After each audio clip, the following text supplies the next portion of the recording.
Olá, queridos amigos, sejam todos bem-vindos a mais um encontro nosso nessa iniciativa promovida pelo MEFA, em que podemos, trocar ideias e analisar as questões introdutórias ao estudo do Espiritismo.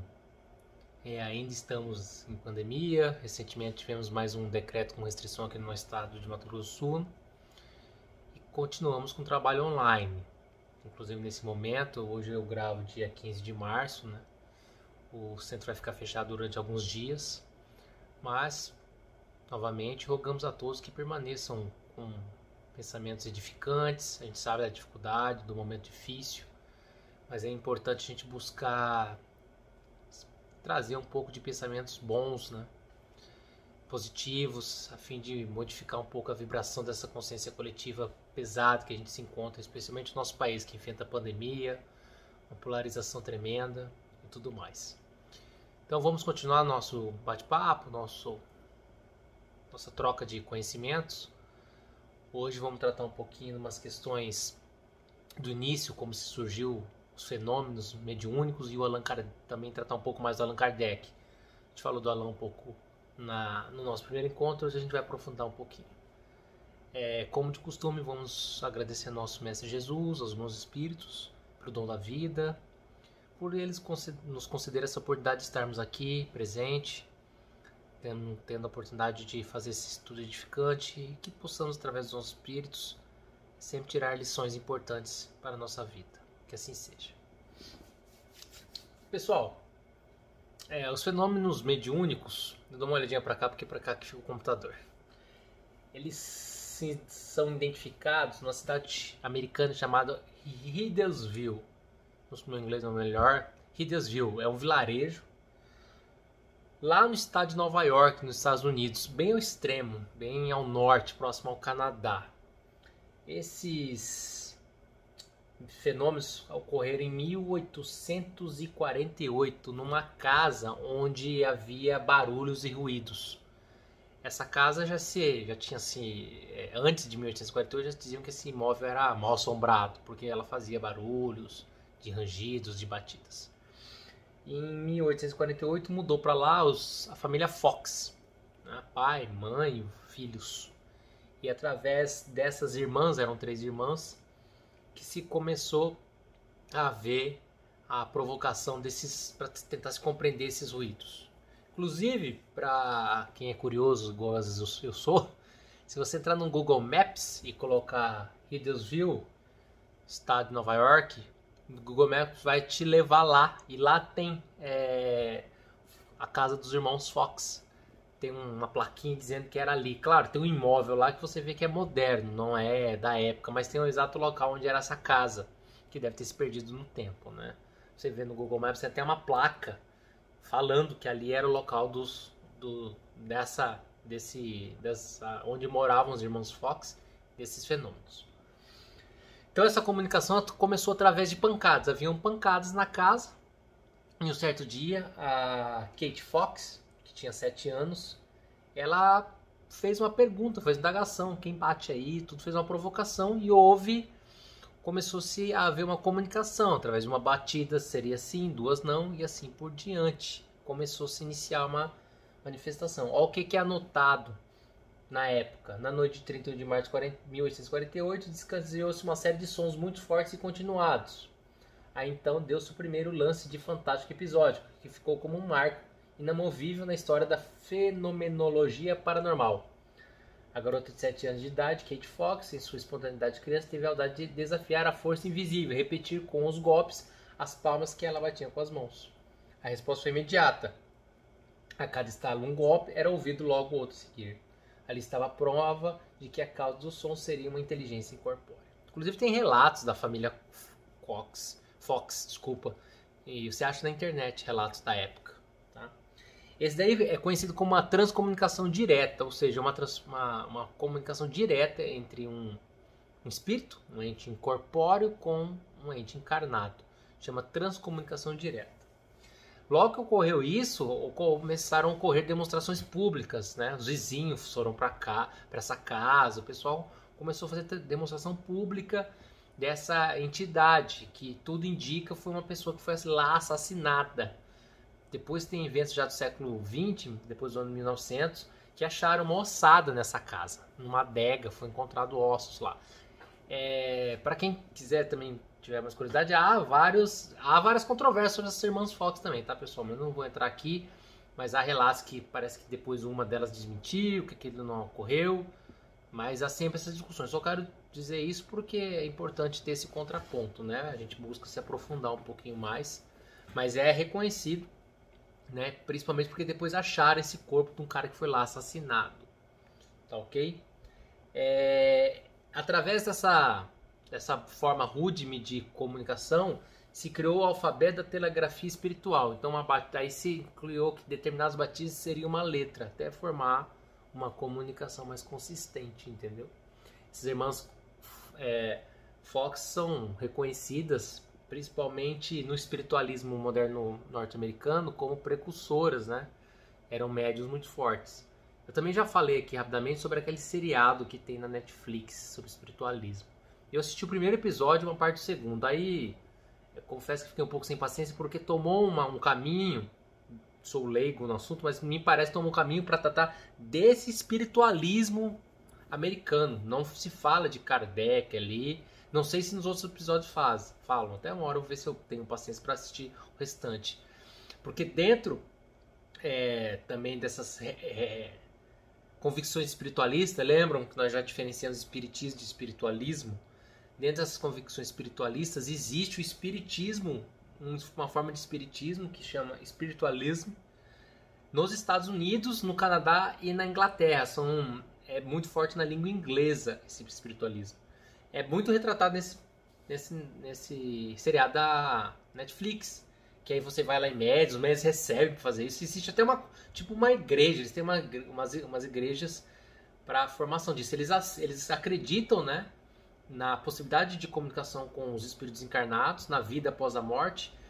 E eu tentei pesquisar mais, que eu achei um artiguinho que a FEB publicou um tempo atrás, dizendo que o espiritualismo parece que eles não eram reencarnacionistas, mas não tenho certeza. Depois vou ver mais.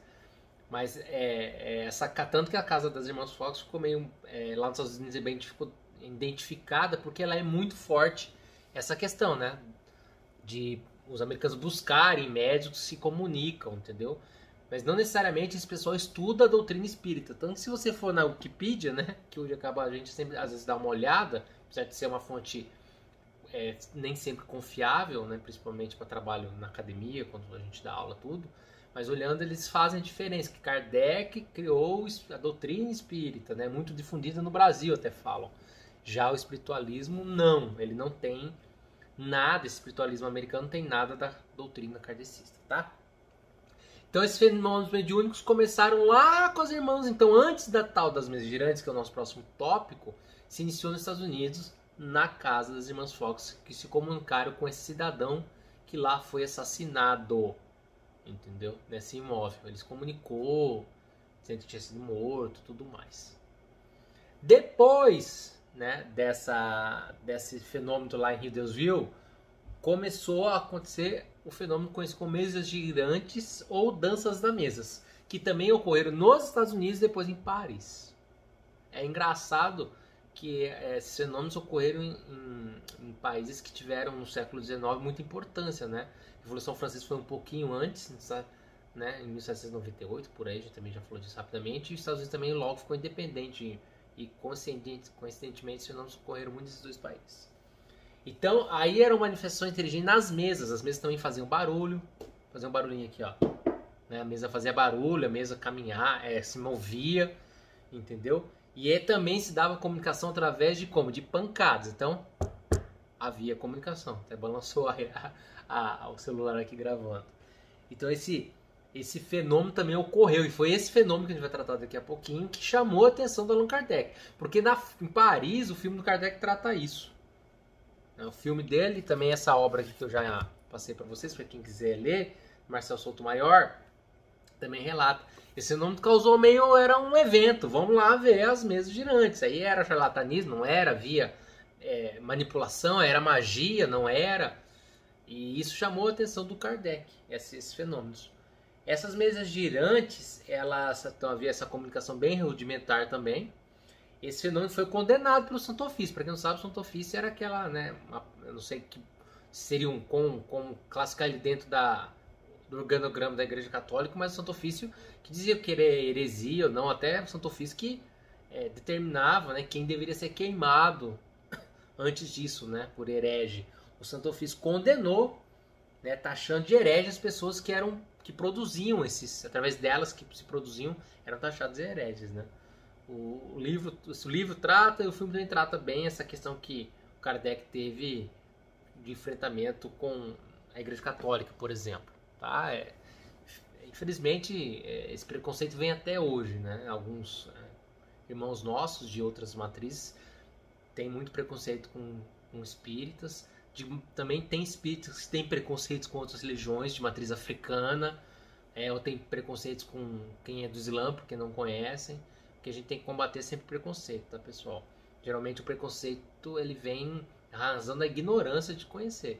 Eu mesmo uma vez fui explicar para uma moça mais ou menos um pouco de espiritismo e ela não tinha a mínima noção que a gente era da doutrina cristã, que a gente é baseado no Evangelho de Jesus. Ela não tinha essa compreensão. Ela achava, mas vocês leem umas coisas diferentes, vocês não leem a Bíblia, entendeu? A gente tem que ir acabando com esses preconceitos e nós também temos a obrigação de retirar também esse véu de preconceitos contra as matrizes religiosas. Eu mesmo já tive interesse em ler sobre Buda, sobre Maomé, para tentar Lutero, conhecer alguma coisa, para tentar a gente também ter mais conhecimento. As matrizes africanas têm muita curiosidade de conhecer um pouco mais sobre Umbanda, para a gente também se despir desses preconceitos que nos atrasam como sociedade. Então o Santo Ofício condenou, tá, esses fenômenos girantes. Já emendando aqui, continuando a tratar dessa questão um pouco mais do início, dos fenômenos, como se iniciou, como se ocorreu isso, vamos falar um pouquinho mais do Allan Kardec, pessoal. Allan Kardec, que esse é o pseudônimo, ele nasceu, né, com o nome de Hippolyte Léon Denisard Rivail, em 3 de outubro de 1804, na cidade de Lyon, na França. Cidade de Lyon, na cidade razoável. Aqui também, vai lá no Google Maps, quem quiser.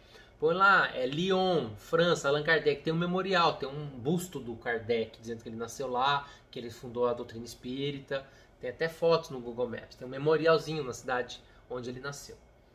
O Kardec nasceu de uma família considerada boa, de classe razoável, né?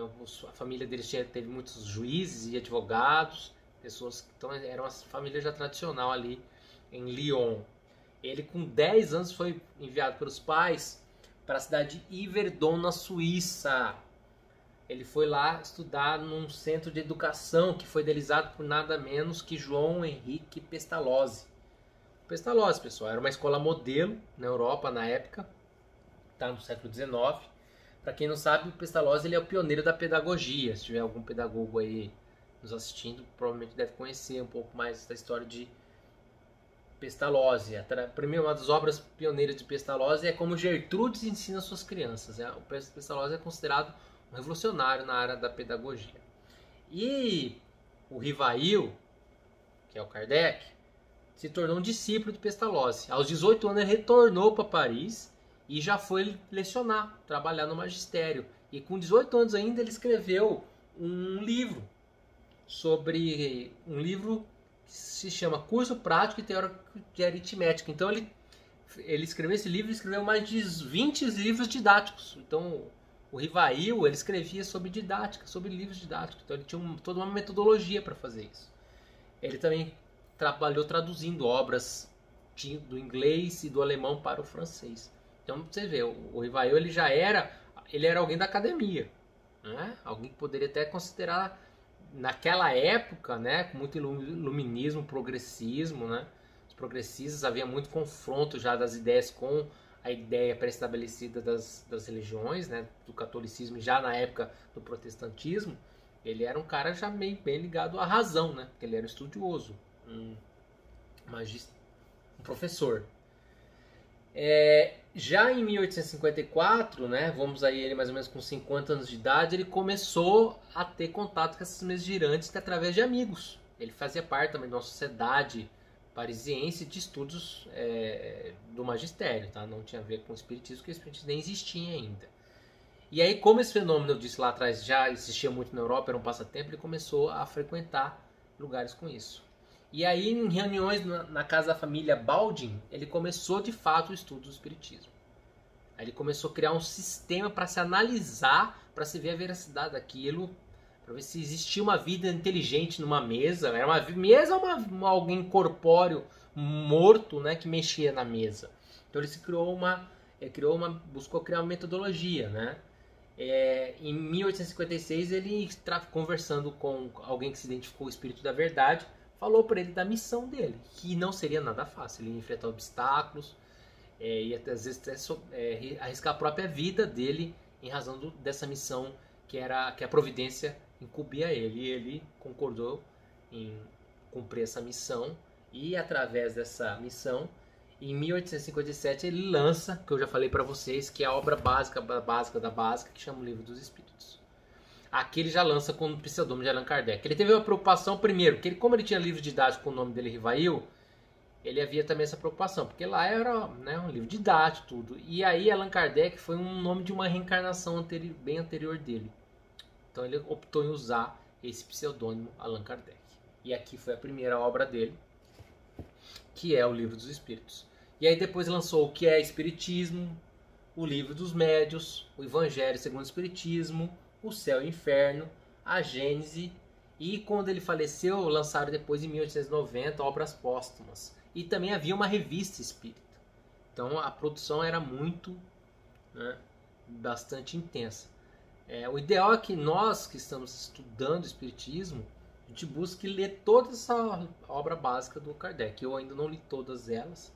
Já li o Livro dos Médiuns, o Livro dos Médiuns não li inteiro. Li o que é Espiritismo, o Evangelho segundo o Espiritismo, já li inteiro, e o Livro dos Espíritos. Ainda tem que ler melhor a Gênesis, o Céu e o Inferno. Então, mas claro, você tem que se organizar para ter um momento de estudo da doutrina. E aí, como eu já havia dito, também havia uma publicação de revistas espíritas. Então, o espiritismo como doutrina, que a gente já falou, né, filosófica, ciência e religiosa, surgiu com a codificação de Kardec, né? Mas o que alguns falam? Kardec não foi um simples compilador, né, de ter pego e ter organizado. Mas ele teve a tarefa árdua de organizar e ordenar as perguntas, pessoal. Ele formalizou as perguntas. Então, é aquela história, nem sempre a gente sabe perguntar. Então Kardec soube perguntar. E aí ele conseguiu extrair essas mensagens e criar uma doutrina filosófica. Desculpa, eu estou um pouquinho de alergia. É uma doutrina filosófica de caráter científico e de consequência moral e religiosa. O Kardec veio falecer em 1869, em Paris. Se você colocar também Allan Kardec Paris Grave, que é túmulo em inglês, você vai ver o túmulo do Kardec. Lá tem um busto dele, também com palavras em francês, dizendo que ele fundou a doutrina espírita. Ele está enterrado em Paris, perto, um cemitério bem grande, perto da igreja de Notre Dame, que é uma igreja bem famosa que até um tempo atrás pegou fogo. Então, pessoal, hoje a gente saiu um pouquinho, né, da linha que nós vimos, né, tratando anteriormente, mas essa linha também é importante para a gente compreender um pouco a origem, de onde vem tudo isso.